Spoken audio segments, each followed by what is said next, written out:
सबसे इम्पोर्टेंट चीज़ जो इस म्यूज़ियम में है, और ये जो कॉइन है ना, ये सिकंदर महान के जो पिता थे फिलिप II, ये देखो उस टाइम के हेलमेट्स वगैरह, और ये उस जमाने की एक किचन। 2350 साल लगभग हो गए हैं। यहाँ पर हुआ करता था फिलिप II का। और ये इंटरेस्टिंग है, थोड़ा पिक्चरों में देखते हैं ना हम, ऐसे पहने हुए घूम रहे होते हैं या कोई सीरीज वगैरह में। और ये है इस टूर की सबसे इम्पोर्टेंट जगह जिसकी हम बात कर रहे थे, और ये जगह है सिकंदर की कहानी का दर्दनाक अंत। और ये जो पोर्ट है इसके अंदर जो है वो है, जाते जाते सिकंदर महान ने कहा था कि मेरी 3 इच्छाएं हैं, शायद आप लोगों को पता होगी।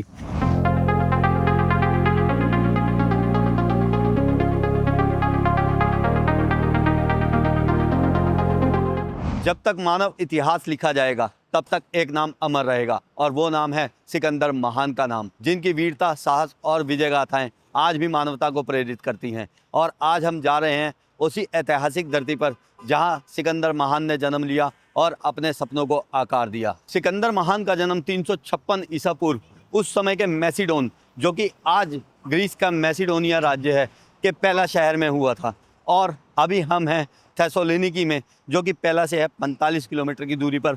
और हमने बुक किया है एक टूर जो हमें लेके जाएगा पहला, और दिखाएगा जो भी सिकंदर महान से जुड़े हुए आर्टिफैक्ट्स हैं उनको। थेसलोनिकी भी एक बहुत ही प्राचीन शहर है। 4वीं से 7वीं शताब्दी के ये खंडर यहाँ पर जगह जगह देखने को मिलते हैं।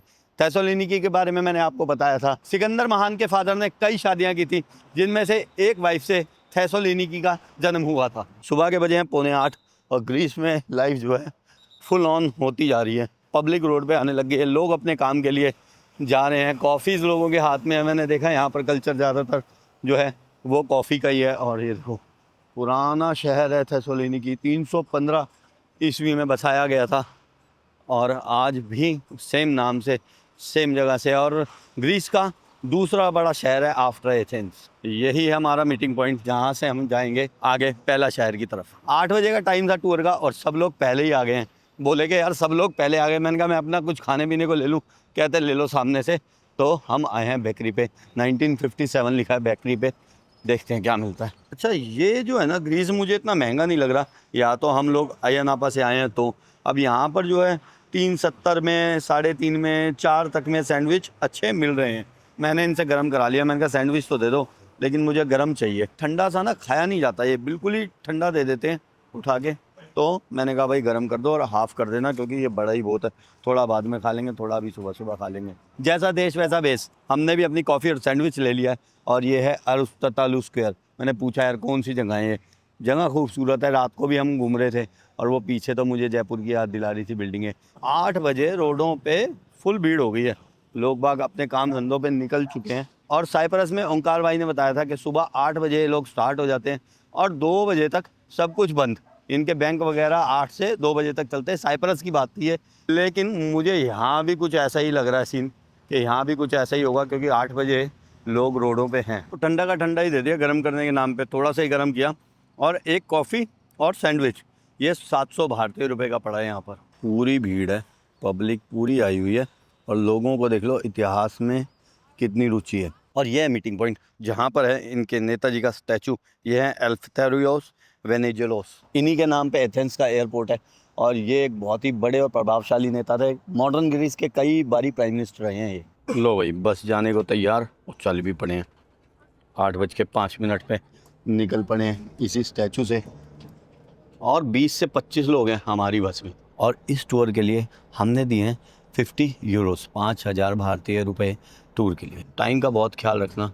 यूरोप क्या, कहीं भी मैंने देखा है ये टूर वगैरह वाले कहीं भी लेट होते नहीं।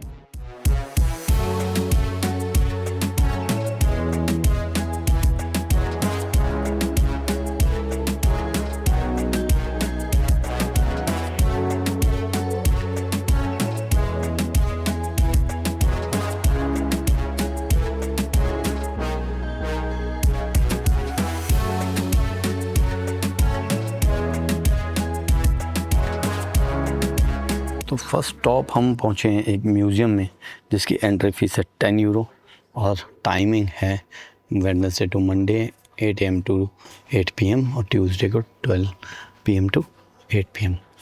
और अब जो ये सारी जगह है ना, ये एक तरह से म्यूज़ियम्स में कन्वर्ट हुई हैं।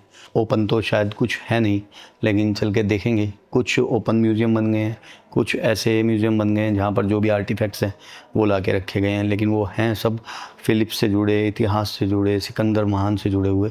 देखते हैं यहाँ क्या है। टिकट हमने ले लिया 10 यूरोज़ की, और क्रेडिट कार्ड से कटे होंगे लगभग 1000 भारतीय रुपये के आसपास। सो भाई यहाँ पर हैं कुछ आर्टिफैक्ट्स, और सबसे इम्पॉर्टेंट चीज़ जो इस म्यूज़ियम में है वो है ये सामने मार्बल हेड।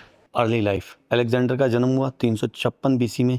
उनके पिता थे फिलिप II, और यहाँ पर दिखाया गया कि उनका अपनी माता से, जिनका नाम था ओलंपस, बहुत प्यार था। दूसरा, यहाँ पर अलेक्जेंडर के घोड़े के बारे में बताया गया है कि उनका जो घोड़ा था फकवालिस, वो उनका लॉयल कंपेनियन रहा और इंडिया तक उनके साथ गया था, बॉर्डर तक, लेकिन एज और थकान की वजह से वो मर गया। और ये हैं अरस्तु। अरस्तु जो थे वो अलेक्जेंडर द ग्रेट के टीचर थे। और यहाँ दिखाई गई है दरिया दिली की एक कहानी। जब पर्शियन किंग डर्सियस की फैमिली को अरेस्ट कर दिया गया तो उन्होंने दरिया दिली दिखाई, और उनकी जो फैमिली थी उनको मारा नहीं बल्कि उनको सिक्योर करने का आदेश दिया। और जब वो उनकी माँ से मिलने गए तो उनकी माँ ने देखे 2 वेल ड्रेस्ड मैसिडोनियंस। उनको लगा कि लंबे वाला जो हेपेस्टियन था, जो अलेक्जेंडर का दोस्त था, वो अलेक्जेंडर है। तो उनकी माँ ने जो थी वो नी डाउन किया उनको। और बाद में जब उन्हें पता लगा कि अलेक्जेंडर लंबे वाला नहीं है, छोटे वाला है, तो उन्होंने उनसे माफ़ी मांगी। लेकिन अलेक्जेंडर ने कहा, do not be disturb mother, he is also Alexander, कि वो भी अलेक्जेंडर ही है। तो इस तरह से अलेक्जेंडर को दरिया दिल बताया गया। और इस तरह की एक कहानी और भी है। जब सिकंदर महान पहुंचे थे भारत की सीमा पर तो उनका युद्ध हुआ था राजा पोरस से, और राजा पोरस से वो युद्ध में तो जीत गए थे, लेकिन राजा पोरस ने बहुत अच्छे से उस युद्ध को लड़ा था। और सिकंदर महान ने, जब वो हारे राजा पोरस, उनको अपने दरबार में बुलाया और पूछा कि भाई क्या चाहते हो आप। तो उन्होंने कहा कि भाई मेरे साथ एक राजा जैसा व्यवहार किया जाए। और इस बात से और उनकी बहादुरता को देखकर सिकंदर महान ने उनको भी उनका राज्य वापस दे दिया था राजा पोरस को। और यहाँ पर बताया गया है कि अलेक्जेंडर जो थे वो मूर्ति कला वगैरह के और आर्ट्स के बहुत शौकीन थे, और वो प्रेज़ करते थे, प्रशंसा करते थे आर्टिस्ट्स की।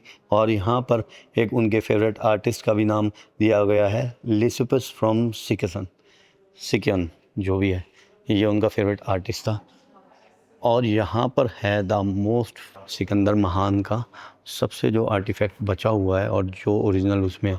और कहते हैं कि ये जो फेस था उन्होंने ऊपर की तरफ कर रखा था, और उस समय सिकंदर महान बहुत बड़े एक शासक हो चुके थे, और ऊपर मुँह करके उन्होंने कहा था, ज्यूस तुम माउंट ओलंपस पे रहे। ज्यूस जो ग्रीक गॉड हुआ करते थे, उस समय ग्रीक गॉड को माना करते थे, धर्म को।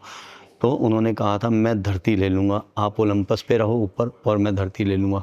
तो ये वर्ड थे सिकंदर महान के। और ये है सिकंदर महान का लगभग 2350 साल पुराना मार्बल हेड। और ये है मैप जहाँ तक मैसिडोनिया का शासन फैला था, यानी सिकंदर महान का शासन फैला था, और इंडिया तक आके वो रुक गए थे। क्योंकि इंडिया में मैंने बताया राजा पोरस से उनका जो युद्ध हुआ था वो बहुत भयंकर हुआ था, और उनकी सेना इंडिया तक आते आते थक भी गई थी।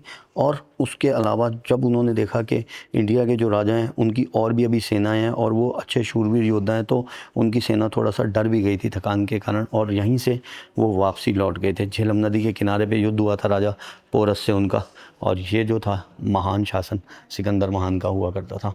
मैसिडोनिया का शासन भी कहते थे क्योंकि वो मैसिडोनियन राजा थे। और ये पेला जहाँ पर अभी हम खड़े हैं, और ये पेला से ही स्टार्ट हुआ था ये शासन। पेला जो थी वो दूसरी राजधानी थी मैसिडोनिया की, उस टाइम मैसिडोन कहा करते थे, और पहली राजधानी जो थी वहाँ पर अभी हम चलेंगे। ये एक युद्ध की पेंटिंग है जो पर्शियन राजाओं से हुआ था युद्ध, जिस युद्ध को सबसे घातक युद्ध मानते हैं। और इस युद्ध को जीतने के बाद ही सिकंदर का जो वर्चस्व था सिकंदर महान का, वो आगे बढ़ा था। और ये है पहला शहर। पहले बहुत बड़ा शहर हुआ करता था, कई हज़ार एकड़ों में फैला हुआ शहर था, और इसके चारों तरफ बाउंड्री हुआ करती थी। जैसे आप समझ सकते हैं इतने बड़े जो शासक थे वो चारों तरफ वर्ल्ड सिटी बना के रखते थे बाहरी आक्रमणकारियों से बचने के लिए। ये मोज़ाइक पेंटिंग है। मोज़ाइक कहते हैं जो छोटे छोटे पत्थर होते हैं इनको जोड़ के जो पेंटिंग बनाई जाती है। पुराने टाइम में इसका बहुत रिवाज था। और ये सिकंदर महान अपने रथ पर, 4 घोड़ों वाले पर, पेंटिंग्स ख़राब हो चुकी हैं जिस भी हालत में है वो इन्होंने संग्रह करके रखी हुई है। ये उस ज़माने की कुछ मूर्ति कलाकारियाँ। और ये है ब्रॉन्ज हेलमेट, ये हेलमेट पहना करते थे जब लड़ा करते थे उस ज़माने में लोग। सिकंदर महान का खुद का जो है वो कोई भी वेपन वगैरह यहाँ नहीं है। ये सिक्के उस ज़माने के कितने बेशकीमती हो गए होंगे ना अभी। और इस पे भी सिकंदर महान के वो लगे हुए भाई फ़ोटो, शायद कहीं कहीं देखो सिकंदर महान ही दिख रहे हैं ऊपर ना। और यहाँ पर लिखा है ये सिक्के एक व्यापारी के घर से मिले थे रोड्स में। रोड्स जो है एक आइलैंड है ग्रीस का। और यहाँ पर है उस समय की ज्वेलरी। 2300 साल पहले भी जो वुमेन है उनको जो था ज्वेलरी का शौक़ रहा है। हमेशा से गहना जो है वो औरत की पहली पसंद रही है। और ये फैक्ट्स 2300 साल पुराने हैं। ये कुछ मूर्तियाँ और खिलौने।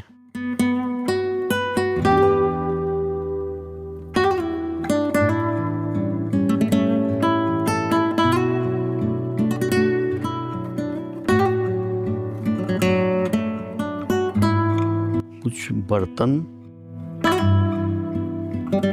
और उस टाइम में देखो नक्काशीदार बर्तनों में खाना वगैरह खाया करते थे। भाई राजे तो राजे ही रहेंगे शुरू से ही।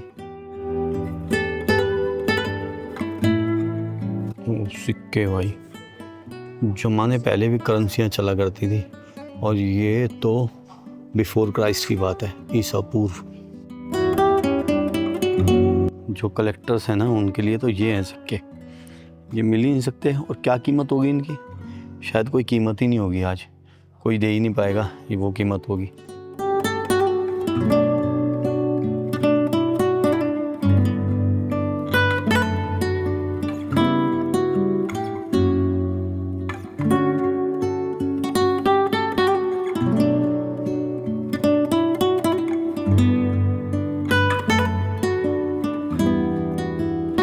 और ये जो कॉइन है ना, ये सिकंदर महान के जो पिता थे फिलिप II उनके ज़माने का है।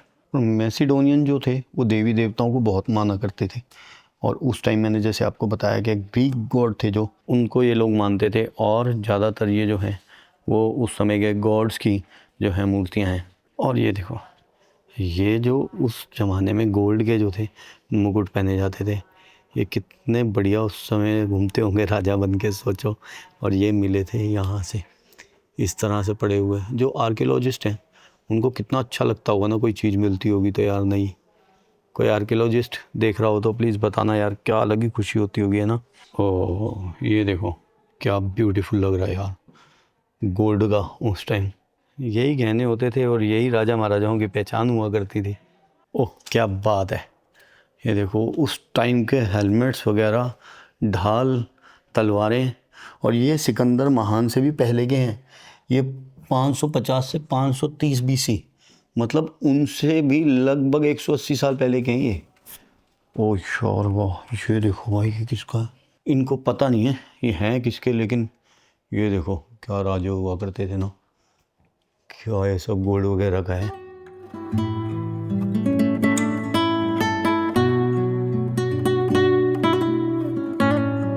लेकिन एक चीज़ है, कोई तलवारें वगैरह इतनी बड़ी नहीं थी, छोटी तलवारें थी। कैसे इनसे युद्ध लड़ते होंगे, छोटी छोटी तलवारें।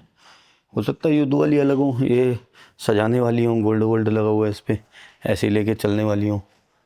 लेकिन कमाल, उस ज़माने में देखो कैसे ये सोने के मुकुट बना रखे थे इन्होंने। और इधर जो ये पड़े हैं आर्टिफैक्ट्स, ये तो और भी पुराने हैं, 800 से 600 BC। वो और भी पुराने, ये तो हो गए लगभग 2800 साल पुराने यार। और ये उस ज़माने की एक किचन। और लिखा हुआ है कि वीट, गेहूँ हो गया, बैरली, जौ खाते थे, पल्सेस एंड फ्लैक्स, दाल वगैरह सब खाया करते थे उस टाइम। और मीट मांस तो ये लोग खाते ही थे। ओ तेरी, ये क्या सच होगा, 2200 से 1800 बिफोर क्राइस्ट, मतलब कि 4200 साल पुराने, 4000 से 4200 साल पुराने बर्तन ही है। ओ यार, तब भी मानव सभ्यता में देखो बर्तन वगैरह यूज़ किया करते थे 4000 साल पहले। पानी के मटके, आज लोग फिर पानी के मटकों में पानी पीने लग गए हैं, मटका भरते हैं पानी पीने लग गए हैं, दोबारा पीछे जा रहे हैं लोग। और ये कुछ मार्बल हेड्स हैं जो सिकंदर महान के पैलेस के बाहर लगे हुआ करते थे। और ये पैलेस के कुछ पिलर्स वगैरह। 10:15 बजे का टाइम दिया था हमारे जो गाइड हैं उन्होंने कि बस पे पहुंच जाना 10:15 बजे तक। 10:15 बज चुके हैं और देखो जिन्हें हिस्ट्री का शौक़ है, जिन्हें ईसापुर जाना है, जिन्हें सिकंदर को जानना है, वो तो ये वीडियो को देख लेंगे। मुझे हिस्ट्री बहुत पसंद है, इसलिए मैं जाता हूँ ऐसी जगहों पे जो मतलब ओरिजिनल हिस्ट्री हो किसी बात की, जैसे सिकंदर जो नाम जुड़े हुए हों जिससे। तो जैसे हम और भी इटली में भी गए थे, तो हम बम्पाई वगैरह में गए थे, तो ऐसी जगह मुझे अच्छी लगती है। पेट्रा भी हम गए, अभी जो था हम जॉर्जिया में भी गए ओल्ड हिस्टोरिकल जगहों पे। तो प्री हिस्ट्री मुझे बहुत अच्छी लगती है और हिस्ट्री भी अच्छी लगती है।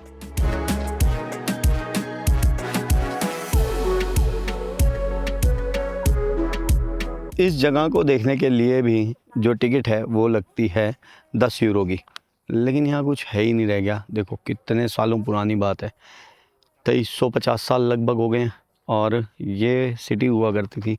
फिर उधर मार्केट प्लेस वगैरह है, यहाँ पर जो है सिकंदर महान खेला करते थे, यहीं पल बढ़ के वो बड़े हुए इसी साइड पे। सो अभी तो यही बच गया है बस, थोड़ा सा जो एरिया है आपको दिख रहा होगा, ये घर हुआ करते थे यहाँ पर लोगों के।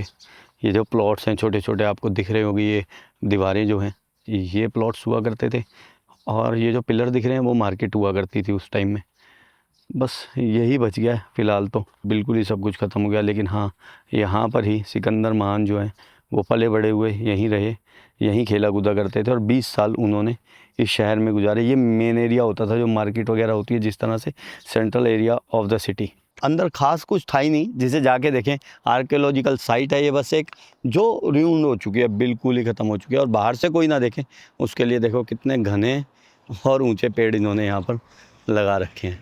10 यूरो टिकट है, 1000 भारतीय रुपये सिर्फ यहाँ पर अंदर जाने की, जिसमें कुछ है नहीं ज़्यादा देखने का। सिकंदर महान का जो जन्म हुआ था वो इसी पहला शहर में हुआ था और यहीं वो पले बड़े खेले कूदे थे। लेकिन जो पैलेस है, जो किला है, वो एक यहाँ से ऊंची पहाड़ी पे था नॉर्थ साइड में जाकर, और आज वो जनरल पब्लिक के लिए बंद कर रखा है। सिर्फ वहाँ पर स्टूडेंट्स जा सकते हैं, वो भी जो आर्कियोलॉजी के स्टूडेंट होते हैं वो जा सकते हैं, और वो भी स्पेशल परमिशन है उनके जो टीचर्स हैं, जो आर्कियोलॉजिस्ट हैं वो भेजते हैं तो वो जा पाते हैं, नहीं तो आम पब्लिक वहाँ नहीं जा सकती। उस ज़माने में ये कई हज़ार एकड़ में फैला हुआ शहर होता था। अभी जो है ये जो थोड़ा सा आपको दिख रहा है आर्कियोलॉजिकल एरिया, यही रह गया है, ये खंडर ही रह गए हैं यहाँ पर।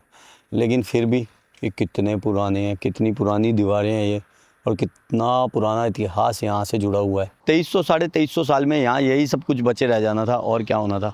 और अपने लिए इतना ही बहुत है कि हम लोग सिकंदर महान का जो शहर है, जहाँ उनका जन्म हुआ, जहाँ वो खेले बड़े हुए, 20 साल तक जिस शहर में वो रहे, वहाँ पर खड़े हैं। देखो आपको हो सकता है लग रहा होगा मैं बहुत ज़्यादा एक्साइटेड हूँ क्योंकि हिस्ट्री मुझे अच्छी लगती है, एक बात।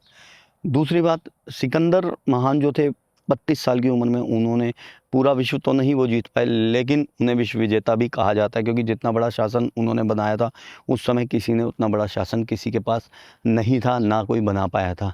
दूसरी बात, वो उदार थे, उनकी नीतियाँ ठीक थी। ठीक है, उन्होंने युद्ध लड़े, युद्धों में लोगों को मारा, लेकिन जब वो जीत जाते थे तो वो लोगों से उदारता बरतते थे और जो रिलेशनशिप्स को वो बनाने की कोशिश करते थे, और उन्हीं की वजह से जो संस्कृतियाँ हैं वो एक दूसरे से मिल पाई। मैसेडोनिया से लेके भारत तक जो संस्कृति एक दूसरे को जानती चली गई, तो संस्कृति को भी बढ़ाने में उनका बड़ा हाथ रहा। और फिर भारत में जाके जो राजा पोरस के साथ उन्होंने किया, वो उदारता भी उनके काइंड होने का प्रमाण है। बस का टायर देखना, बस तो नहीं है ये, लेकिन ये देखो रिम कितना चमक रहा है, कितना साफ़ सुथरा रिम है यार। ये मेरी अभी ऐसी नज़र पड़ी, और ये टायर भी कोई ऐसा नया नहीं है कि अभी लग के आए हूँ टायर, लेकिन साफ़ सुथरी बहुत कर रखी है। 11:15 बज गए हैं दोपहर के और बस चल पड़ी है आगे।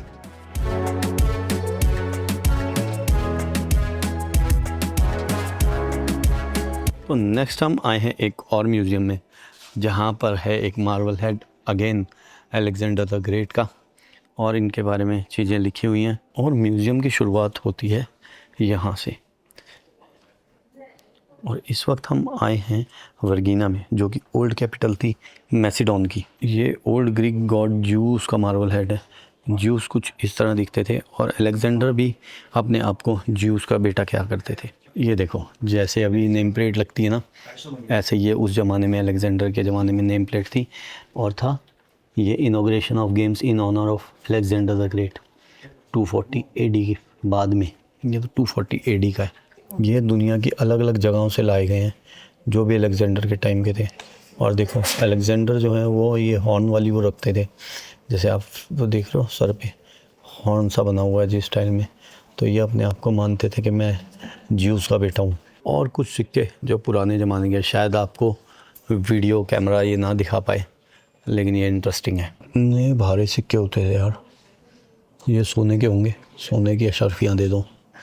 और ये देखो NM वाला, ये हैं सब पुराने ज़माने के, सबके नाम लिखे हुए हैं जो जो राजा होते थे। ये देखना कितना भारी है। और ये कुछ पुराने सिक्के, कोई कीमत ही नहीं रही होगी इनकी, कोई कीमत लगा ही नहीं सकता, नायाब हैं। तो ये एक रेप्लिका बनाई गई है यहाँ पर हुआ करता था फिलिप द सेकंड का महल, और जो थे अलेक्जेंडर द ग्रेट के फादर, और उनके दादा का महल भी यहीं हुआ करता था। और ये जो पुराने पत्थर वगैरह पड़े हुए हैं वो उस ज़माने के ही हैं।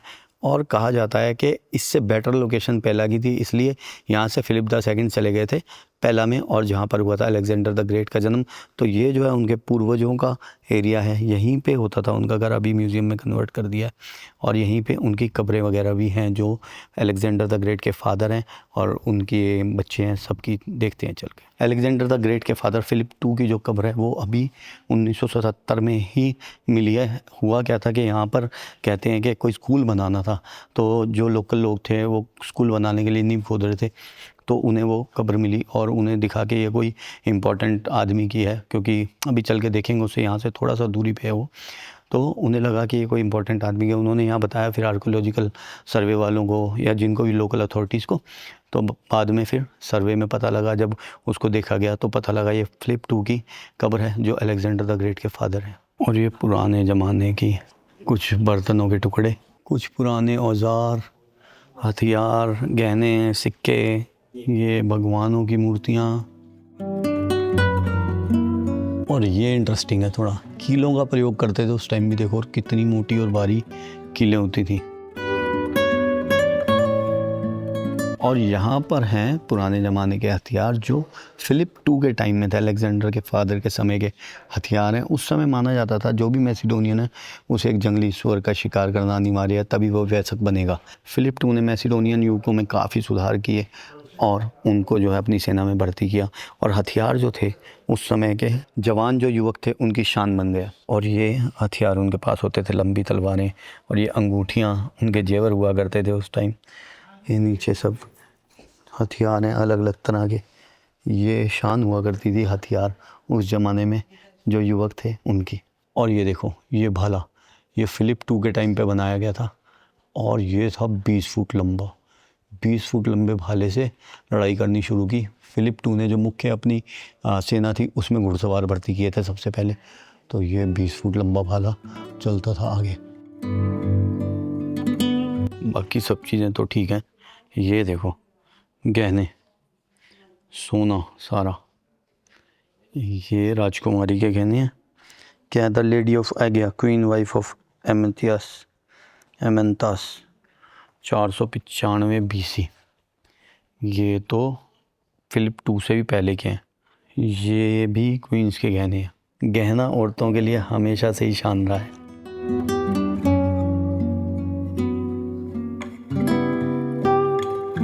और ये देखो एक और क्राउन, गोल्ड का पत्तियों से बना हुआ, खूबसूरत। पिक्चरों में देखते हैं ना हम ऐसे पहने हुए घूम रहे होते हैं या कोई सीरीज़ वगैरह में, ये सच में ही पहनते थे यार। और यहाँ पर कुछ बर्तन और गहने, सोना ही सोना, सोना ही सोना।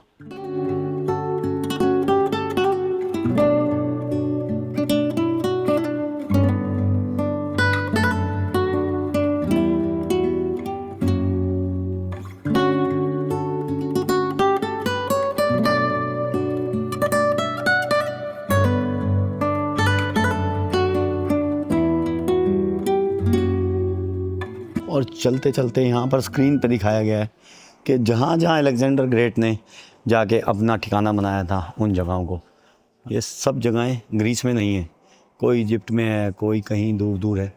तो ये सब अलेक्जेंडर द ग्रेट के टाइम की। और बाहर ये लगा रखी हैं सिक्कों की फ़ोटोज़, ये फ़ोटो हैं सारे सिक्कों की जो अंदर थे। जो जो ये मेन राजा थे ना या रानियों के नाम थे, वो सिक्कों की यहाँ पर इन्होंने फ़ोटो लगा रखी है। और बीच में लगा रखा अलेक्जेंडर द ग्रेट और ये हॉर्न वाले जो सिक्के थे वो अलेक्जेंडर के टाइम के थे। बाहर चलते चलते एक खूबसूरत पेड़ दिखे और इनकी भी एक हिस्ट्री है। कहते हैं कि इन पेड़ों के पत्तों में जहर होता है और पुराने ज़माने में जब यहाँ पर युद्ध लड़े जाते थे, खासकर पर्शियंस के साथ जब युद्ध हुए थे, तो इन पत्तों को नदी में फेंक दिया जाता था ताकि उनके जो घोड़े वगैरह हैं उस पानी को पिएं और वो मर जाएं। और जो ये पत्ते जब फेंके जाते थे तो इन पत्तों की वजह से वो जहरीला हो जाता था पानी। और मैंने पूछ लिया इनसे, मैंने कहा क्यों चमक रहे हैं, बस नहीं है क्या सीन है? कहते बस तो 10 साल पुरानी है लेकिन 4-5 महीने हो गए ये डलवाए हैं, अभी 4-5 महीने में भी कितना चमक रहे हैं, कितने साफ़ सुथरे कर रखे हैं यार। 1:10 हो गए दोपहर के और टेम्परेचर जो है वो है 30 डिग्री सेल्सियस। बाहर अब गर्मी हो गई है। नेक्स्ट हम पहुँचे हैं इस टूर की सबसे इम्पोर्टेंट साइट पे, जो है फिलिप II का मकबरा, जो कि मैंने आपको बताया था 1977 में मिला था। जब इस जगह पर स्कूल बनाने के लिए खुदाई की जा रही थी तो उन्हें दिखा कि कुछ ना कुछ इंपॉर्टेंट ऐसी चीज़ है। तो लोकल अथॉरिटीज़ ने देखा, फिर आर्कियोलॉजी वाले आए, उन्होंने देखा कि ये तो एक बहुत ही नायाब खोज हुई है पूरी दुनिया के लिए और ख़ास करके ग्रीस के लिए, क्योंकि ये एक अनटच्ड मकबरा है आज तक। और दूसरा कि ये इतिहास के एक बहुत बड़े नाम के साथ जुड़ा हुआ है और दुनिया को इतिहास जानने का बहुत कुछ मौका मिला इस मकबरे की वजह से। और यहाँ के लिए और वो जो म्यूज़ियम में हम गए थे वहाँ की टिकट 20 यूरो थी, दोनों टिकट वहीं मिल गई थी। तो 20 यूरो ये, 10 यूरो एक जगह और टिकट ली थी। पहले एक जगह मैंने ली नहीं टिकट क्योंकि वो ग्राउंड दिख रहा था आपको, और 50 यूरो जो है हमने दिए टूर की। ये देखो 1976 से 1980, 77 में खोज हो गई थी, 76 में दिखा था museum of the royal graves of Aigai. Aigai पुराना नाम था इस एरिया का, आज वर्जीना कहते हैं इसको। तो ये ग्रेवयार्ड्स यहाँ पर हैं, ये नॉर्मल हैं, जो पता नहीं आज तक ये आइडेंटिफाई नहीं हो पाई किन की है ये ग्रेवयार्ड्स, लेकिन आगे कुछ इम्पोर्टेंट जो है वो ग्रेवयार्ड मिलने वाली है हमको। और ये फिर से कुछ हथियार, ये देखो आयरन जो था वो मिट्टी में बदल गया, इतने समय में तो सब कुछ मिट्टी हो गया। और एक ये ग्रेवयार्ड का पत्थर है, ये जो एक यंग मैन दिखाया हुआ है, एक डॉग और अपने सर्वेंट के साथ। तो प्राचीन ज़माने में जो यंग लड़के होते थे वो एक डॉग साथ में रखते थे अपने, और एक सर्वेंट रखते थे। जिसके पास नहीं भी होता था सर्वेंट, वो डॉग ज़रूर रखता था। और जैसे मैंने आपको बताया कि जंगली सूअर को मारने के बाद ही माना जाता था कि वो असली एक मर्द बन चुका है। ये है हीरोन।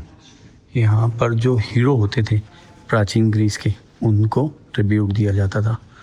और ये अब तो पत्थर ही रह गए यहाँ पर। और ये जो म्यूज़ियम है ना, ये 6 मीटर गहरा है ज़मीन के अंदर, और जो ग्रेवयार्ड थी वो भी नीचे हुआ करती थी।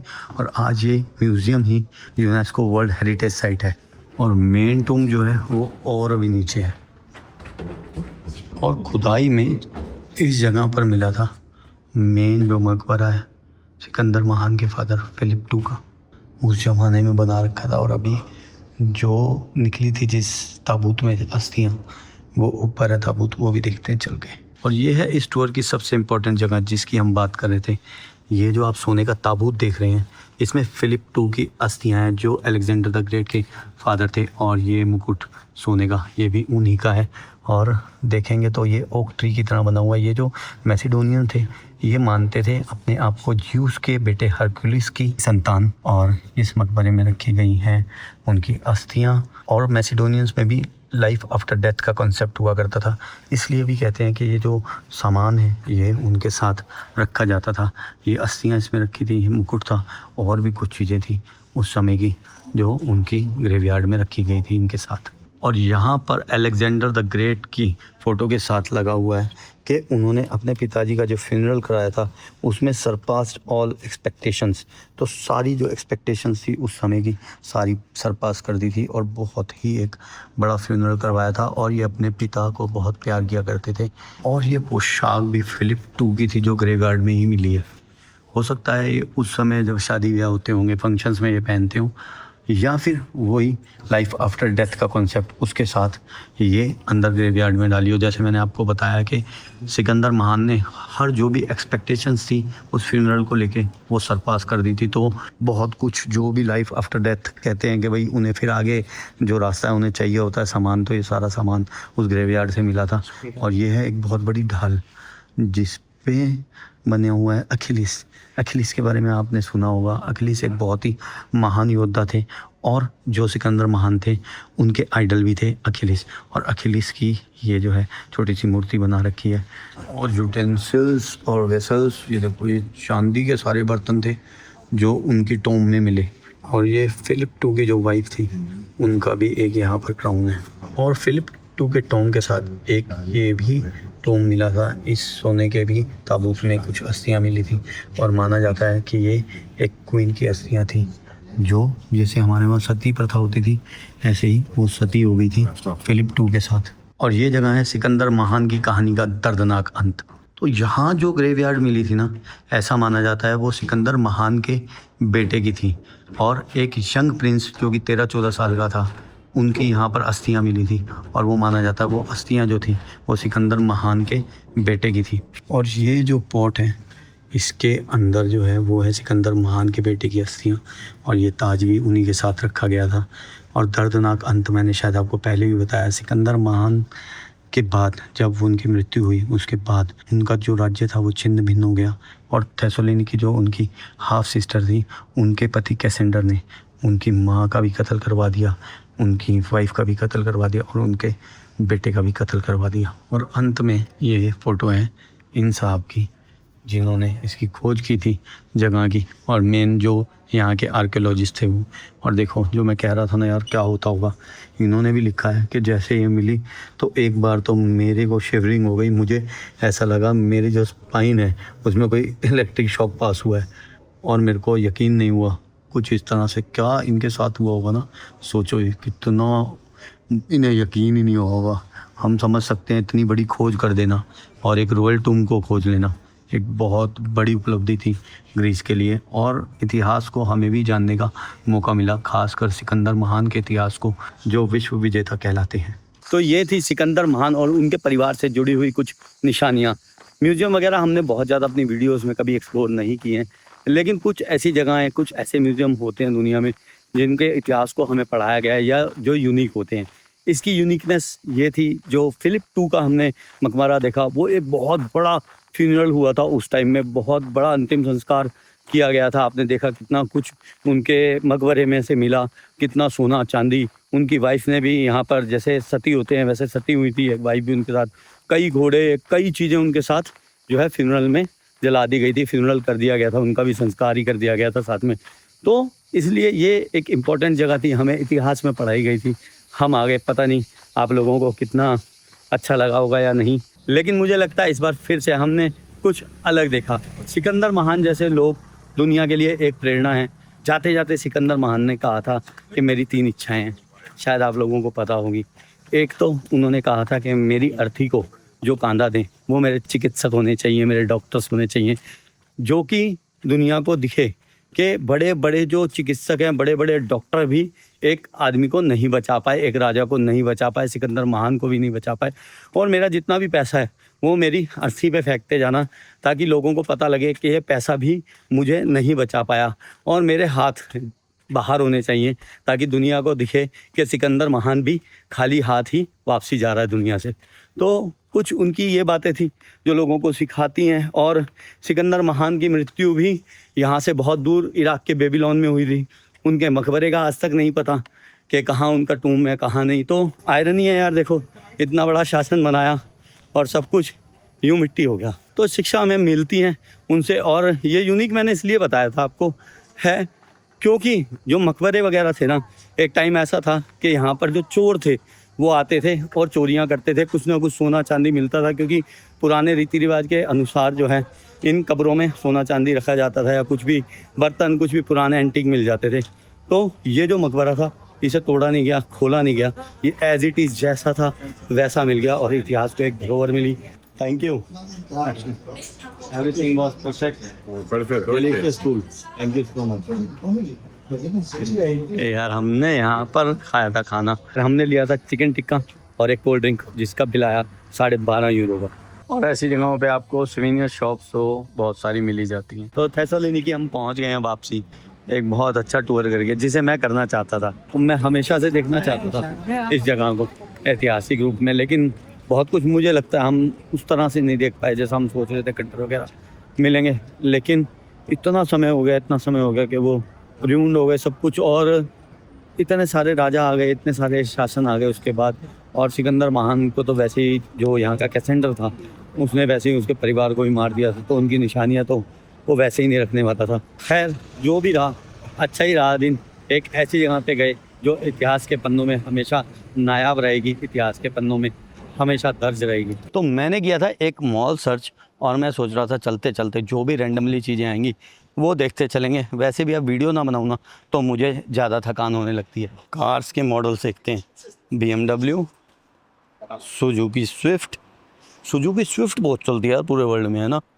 BMW अगेन, BMW जो ड्राइव करने वाले हैं ना उनकी बेस्ट कार होगी, मुझे लगता है। ड्राइविंग का बहुत मज़ा है, BMW को ड्राइव करना एक अलग ही फ़न है।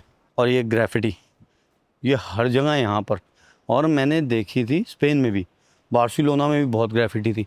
यूरोप में ज़्यादा फैशन है इस ग्रेफिटी का। ये क्या है, ये कौन सी कार है भाई? कार ही देख लेते हैं, अलग अलग सुजुकी की है ये भी। ये देखो कितनी पुरानी 4x4 है ये। और एक ये छोटा सा खिलौना बहुत प्यारी लगती है, खड़ी हुई है।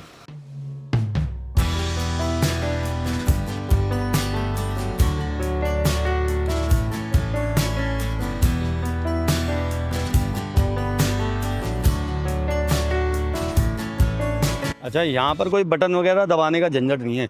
यहाँ अभी तक मैंने थेसलोनिकी में तो देखा नहीं, एथेंस का पता नहीं, ग्रीस में बटन दबाने का कोई चक्कर नहीं है। रेड अपने आप ग्रीन होगी तभी निकल पाएंगे। और थेसलोनिकी जो है वो सेकंड बिगेस्ट सिटी है।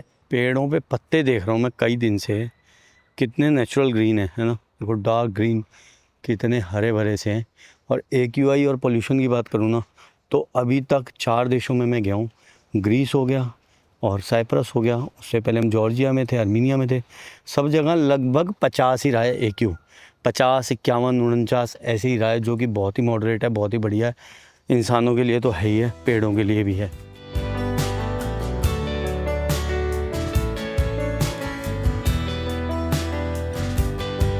ओ भाई साइकिल देखो, कितने गियर हैं इसमें।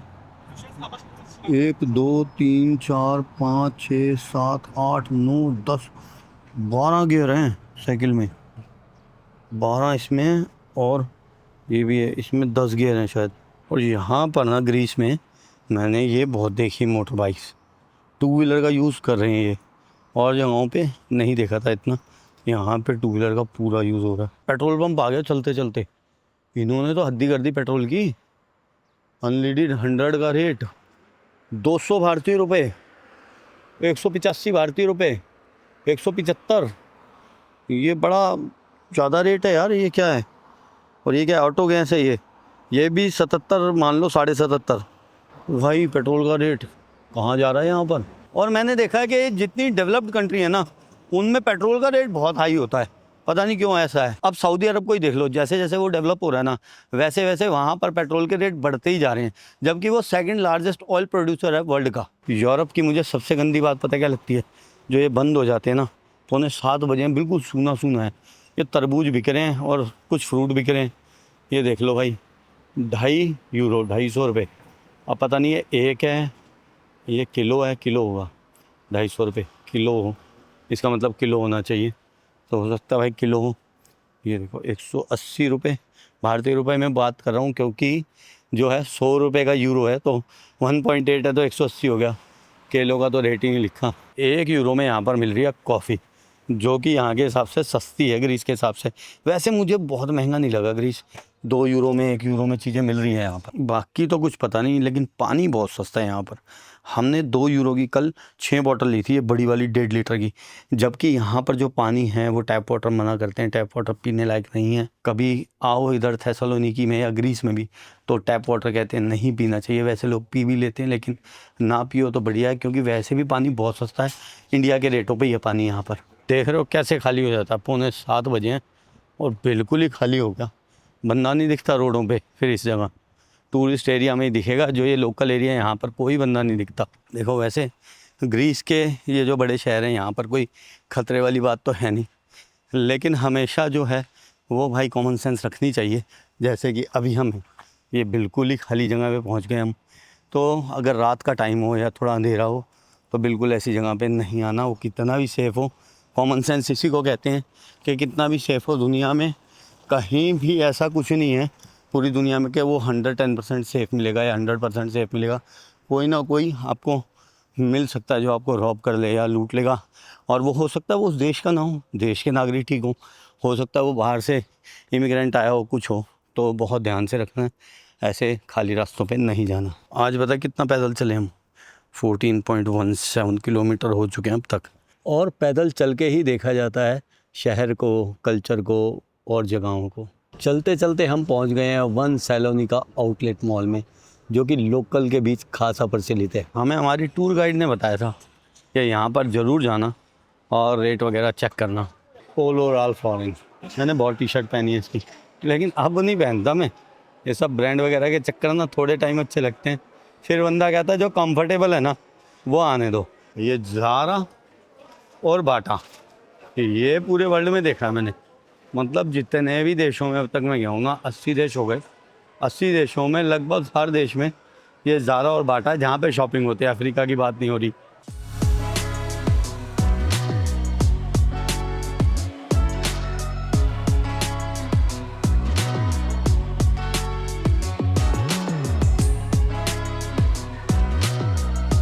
रात के 8:10 हो चुके हैं और हमने डिनर ले लिया अपना। हमने लिया चिकन पास्ता, जो लिया हमने हॉट पॉट पास्ता एरिया से, और ये अच्छा लग रहा था इनका देख के। नूडल्स खाने का मन था, फिर मैंने देखा चलो पास्ता ले लेते हैं, नूडल ना लेके। ये पास्ता देखने में डिलीशियस लग रहा है, कमाल का पास्ता था, मज़ा आ गया खा के। और अब चल रहे हैं हम अपने अपार्टमेंट की तरफ। मॉल बढ़िया था, लेकिन कपड़े और जूते की शॉपिंग जो है ना वो अमेरिका कनाडा से बढ़िया कहीं नहीं हो सकती। सस्ती भी, और जो आर्टिकल वहाँ मिल जाएंगे वो नहीं मिलते कहीं भी। बस स्टॉप पे आ गए अपन। ये बस स्टॉप के हालात हैं, और बस आने वाली है। ये नहीं है, बस को यहाँ हाथ देना पड़ता है। बस आ गई भाई, हाथ दिया हमने तो रोक रहे हैं। बस में बैठ गए अपन, और मैंने अपना क्रेडिट कार्ड पंच किया, कार्ड में से पैसे नहीं कटे, इसलिए मुझे लग रहा है कि ये टिकट जो है वो परचेज़ नहीं हुई है। और ब्लैक जो है ना वो यहाँ के जो यंगस्टर्स हैं उनका फेवरेट कलर है, या बहुत से लोगों का ब्लैक जो फेवरेट कलर है। देख, या तो अपर या लोअर ब्लैक पहना होगा बहुत लोगों ने।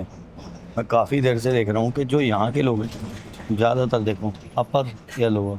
ये देख लो ब्लैक कपड़े, रेड लाइट पे देखो जितने लोग आ रहे हैं 70% ने ब्लैक पहने होंगे। और ये एक बहुत ही हैपनिंग जगह है यार। यहाँ से आगे जाके जो बीच फ्रंट आ जाता है इस तरफ, ये इनका मेन टूरिस्ट स्पॉट है जो जाता है समुद्र की तरफ, और इनका जो मेन जो वाइट टावर है उस साइड। और हम चलते हैं वापसी, क्योंकि हमने कल वो जो सारा एरिया है वो घूम लिया था, और आज 12 से ज़्यादा घंटे हो चुके हैं, हमें 14 घंटे हो गए निकले को।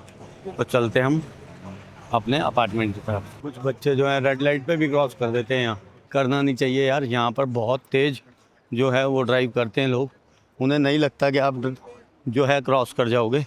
तो ध्यान से, कभी एज अ टूरिस्ट आ रहे हैं तो हमें उन जगहों का कल्चर नहीं पता, ये लोकल लोग हैं ये कर लेते हैं, हमें नहीं पता होता तो संभल के। कभी लोकल को देख के कोई ऐसे ही हरकत नहीं करनी जिससे कोई चोट वगैरह लग जाए।